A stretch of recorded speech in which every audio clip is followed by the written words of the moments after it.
Hello and welcome back বন্ধুরা, আরো একটা নতুন ভিডিও তোমাদের সবাইকে ওয়েলকাম। আর মোটামুটি এতক্ষণে তোমরা আমাদের পিকচারের থাম্বনেল থেকে বুঝতে পেরেছো যে আজ মানে আমরা কোথায় এসেছি, কোন জায়গায় এসেছি। তো কয়েকটা কথা আগে যেটা বলে নেওয়া দরকার সেটা বলে নিই। যেটা হচ্ছে মন্দিরের টাইমিং এর ব্যাপারটা, সেটা হচ্ছে এই মন্দিরটা সকালের দিকে ওপেন হয় 8টার সময় আর বন্ধ হয় 12টার সময়। এবং বিকালের দিকে যে ব্যাপারটা সেটা হচ্ছে 4টে খোলা, একদম সদ্য মাত্র আমরা জাস্ট এন্ট্রি নিয়েছি একদম সময়, আর বন্ধ হয় বিকাল 8টার সময়। আর মোটামুটি যে মন্দিরের প্রাঙ্গণটা মানে যতটুকু এরিয়া নিয়ে মন্দিরটা তৈরি, এটা ঘুরতে তোমাদের ম্যাক্সিমাম 1.5 থেকে 2 ঘন্টা সময় লেগে যাবে। সেটার কারণটা কি সেটা আমি পুরোটা দেখাচ্ছি, আগে এটা বলে দেওয়ার দরকার ছিল যে টাইমিংটা। আর একটা জিনিস আর একটা জিনিস যেটা হচ্ছে মন্দিরের রুটটা কোনখানে, এটা হচ্ছে রুটটা বলে দে। এটা হচ্ছে জোকা, ঠিক আছে, মানে জোকা বেহালা ছাড়িয়ে চৌরাস্তা ছাড়িয়ে জোকা যে বললে ডায়মন্ড হারবার রোড। হ্যাঁ, মানে ধর্মতলা থেকে তোমরা ডায়মন্ড হারবার যাবি, যে কোনো বাস ধরলে চলে আসতে পারবে। যদি ট্রেনে করে আসতে চাও, নিয়ারেস্ট স্টেশন হচ্ছে মাঝেরহাট, ওখান থেকে তোমরা টোটো বা বাস পেয়ে যাবে। এই হচ্ছে ডিটেলস মন্দিরে আসার। এবার জাস্ট একটা লুক মন্দিরটা দেখাই, মন্দিরটা একবার দেখো তোমরা। আমরা এসেছি 2 বন্ধু একদিনের ছুটিতে একটু, তো কলকাতার মধ্যে মানে কাছাকাছি, খুবই সুন্দর একটা জায়গা। আর এবার আমার কথা ছেড়ে মন্দিরটা দেখাই, ঠিক আছে, অনেকটা বলে ফেলেছি। আচ্ছা, তোমরা যদি পার্সোনাল গাড়ি মানে বাইক বা 4 চাকা নিয়ে যাও, বা যদি তোমরা কোনো ছোটোখাটো গাড়ি যেগুলো মানে বেড়াতে যাওয়ার জন্য উইঙ্গার টাইপের হয়, তো ওইগুলো নিলে তোমাদের গাড়ি এখানে রাখতে হবে। এটা হচ্ছে মন্দির থেকে জাস্ট সামনে এন্ট্রি করেই ডান দিকে আছে, যেটা দেখতে পাবে প্ল্যাকার্ডে। আর এই পাশে প্রাইসটা লেখা আছে, ওটা আমি দেখাচ্ছি। আর এই হচ্ছে টোটাল গাড়ি রাখার এরিয়াটা, অনেকটা বড় স্পেসিয়াস জায়গা, তোমরা এখানে অনায়াসে গাড়ি রাখতে পারবে। আচ্ছা, তো এখানে দেখতে পাচ্ছ মন্দির খোলার সময় কখন, প্লাস আরতির সময় এবং পার্কিংয়ের কত কি মানে প্রাইস আছে সেগুলো এখানে লেখা আছে। তোমরা চাইলে এই জায়গাটা পজ করে ভিডিওটা দেখে নিতে পারো। জাস্ট খালি দেখো, মানে এটা হচ্ছে একটা টোটাল লুক এই মন্দিরটার খালি। আর এই হোল এরিয়াটা নিয়ে মন্দিরটা তৈরি, একদম ওপাশ থেকে শুরু করে পুরো এটা মেন মন্দির। আর এদিক দিয়ে পুরো, আর আমাদের গাড়ি পার্কিং হয়েছে এই সোজা গিয়ে এই রাস্তাটা বাঁ দিকে বাঁকছে, ওখানে গাড়ি পার্কিং ব্যবস্থা আছে। 20 টাকা নিয়েছে, কিন্তু শুধু গাড়ির হেলমেটের দায়িত্ব ওরা নেবে না। বাকি এই হচ্ছে ওভারঅল মন্দির। চলো ভেতরে যাওয়া যাক।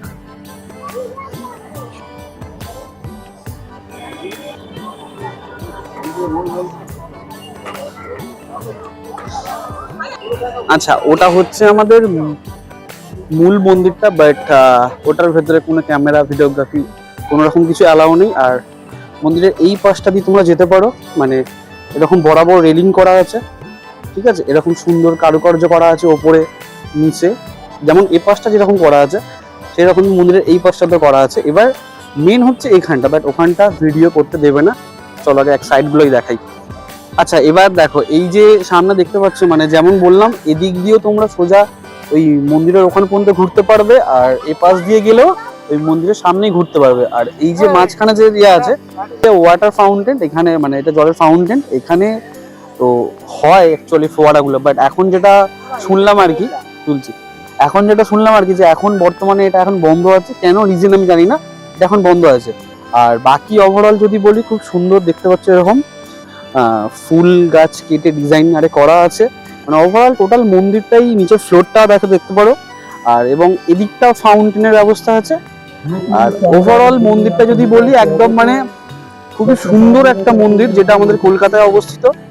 এবং তোমরা একটা দিনের জন্য অবশ্যই এখানে ঘুরে যেতে পারো।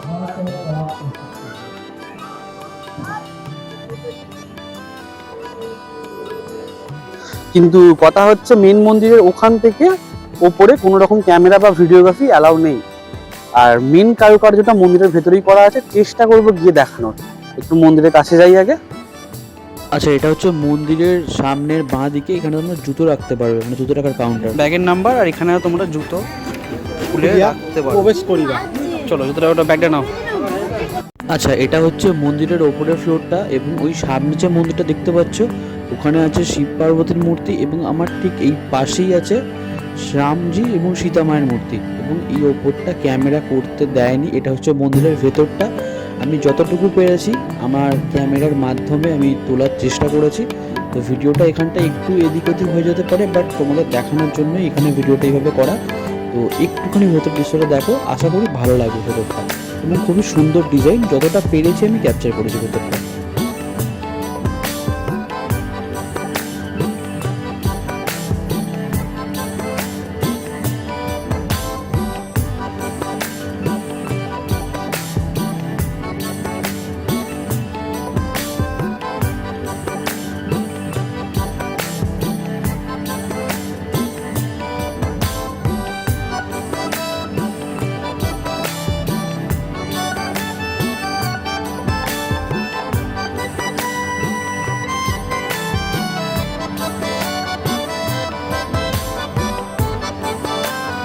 বলে জানতে পারলাম যে এই যে কাজটা, এটা পুরোপুরি স্যান্ডস্টোনের ওপর কাজ।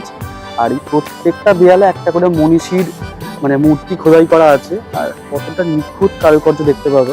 আমি সামনে গেলে আরো ভালো করে দেখাতে পারতাম, ওই ভেতরটাও ঘুরে এসেছি, বাট ওইগুলো হচ্ছে কি মানে ভিডিও কোনো রকম ভাবে অ্যালাউ নেই ওখানে, যার কারণে করা যাচ্ছে না। নাহলে খুব সুন্দর একদম ডিজাইন আছে ভেতরে, বিশেষ করে সিলিংটা, যেটা তোমরা দেখেছো আমার ভিডিওতে, কিছুটা হলেও বুঝতে পেরেছো। ঠিক আছে, এবার আমি চলে যাই, কারণ এখানটা আসাও নিষেধ আছে। এখানটা এই যে আমার বন্ধু গাছ দিচ্ছে বলে আমি এখানে নামতে পেরেছি, এদিকেও প্রবেশ নিষিদ্ধ আছে। ঠিক আছে, তো এখান দিয়ে উঠে ওপারে চলে যাই, গিয়ে ও পাশটা দেখাচ্ছি তোমাদের। আমরা মন্দিরের ডান পাশটায় আছি, এই পাশটা করে, এই যে মন্দির। আচ্ছা, আমরা ছিলাম এই ওপরে, ওখান দিয়ে সিঁড়ি দিয়ে নামলাম, সিঁড়ি দিয়ে নেমে আমি ও পাশটা গিয়ে তোমাদের ওদিকটা দেখিয়েছি। আর এইখানটা আর একটা ভেতরে মন্দির আছে, যেটা ভেতরে যাওয়া যাবে, জানি না এর ভেতরে ক্যামেরা অ্যালাউ কিনা, বাট এইখানটা দেখো ডিজাইনগুলো করা আছে এবং প্রত্যেকটা স্যান্ডস্টোনের উপর ডিজাইন। ঠিক আছে, আর জাস্ট খালি দেখো ডিজাইনগুলো কিভাবে মানে কতটা নিখুঁতভাবে কাজ করলে এগুলো হয় আর কি। আর এটা পুরোপুরি মানে রাজস্থান থেকে আসা মানে আর কি মার্বেলের ওপর হয়েছে। যেমন আমাদের কোনায় একটা ছিল পাকুড়িয়া সালাসার ধাম, ঠিক সেরকমই।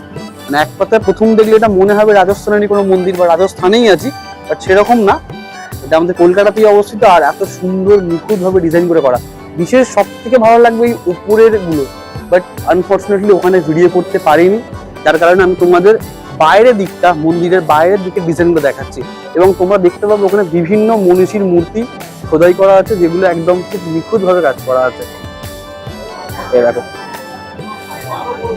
আচ্ছা, এবার চলো আমরা ভেতরটা যাই, এর ভেতরটায় ভিডিও করতে আলাদা আছে কিনা দেখি, চলো।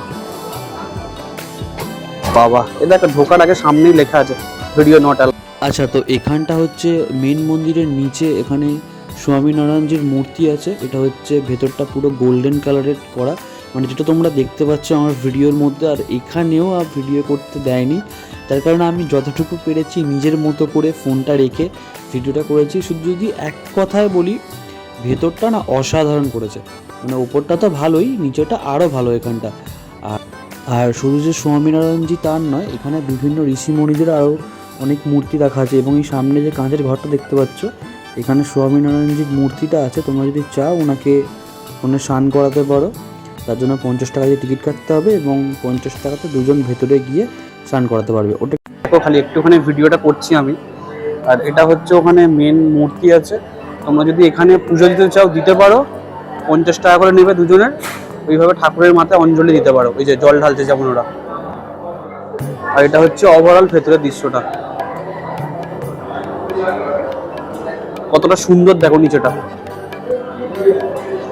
আচ্ছা, আমরা ফার্স্ট ওদিকটা ছিলাম, ওদিক দিয়ে ঘুরে ওপর দিয়ে নেমে ভেতরের মন্দিরটা থেকে এখান দিয়ে বেরোলাম। ওখানটা জুতোটা কালেক্ট করার জায়গা, মানে যেখানে ওদিক দিয়ে দিয়েছিল জমা, এখান থেকে নেওয়ার জায়গা। এবার একটু এই পাশটা যাব, এই যেগুলো বলেছিলাম এই জিনিসগুলো, এগুলো একটু গিয়ে দেখে আসবো জায়গাগুলো কি করা আছে অ্যাকচুয়ালি।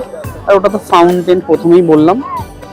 আর এই ফার্স্ট থেকে জাস্ট একটু দেখো মন্দিরের ভিউটা।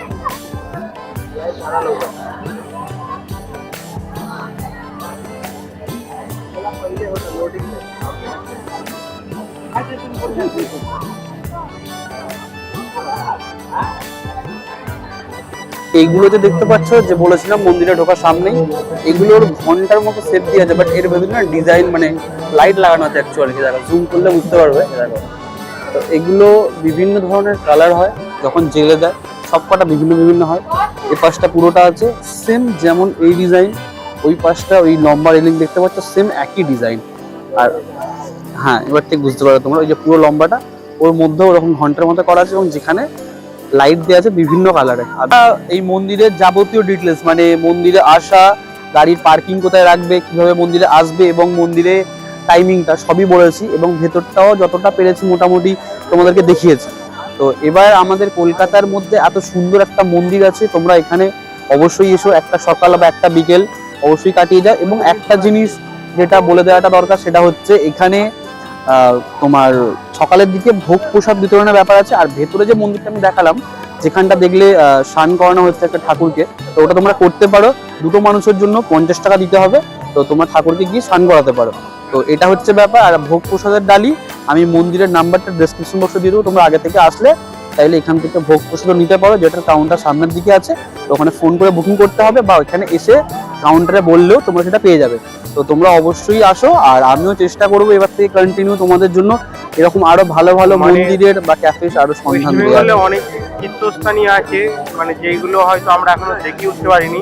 তার মধ্যে এটাও একটা বলতে গেলে মানে তীর্থস্থান বলা চলে না, এটা মন্দিরই বলা চলে। আজ ভিডিও এখানেই শেষ করছি, আবার নেক্সট কোনো একটা পর্বে তোমাদের সাথে দেখা হবে, হয় কোনো একটা মন্দির ঠিক এরকমই কোইল্যান টেম্পলের মতো, বা না হয় কোনো অন্য কোনো ভালো ভিডিও যেটা তোমরা পছন্দ করবে।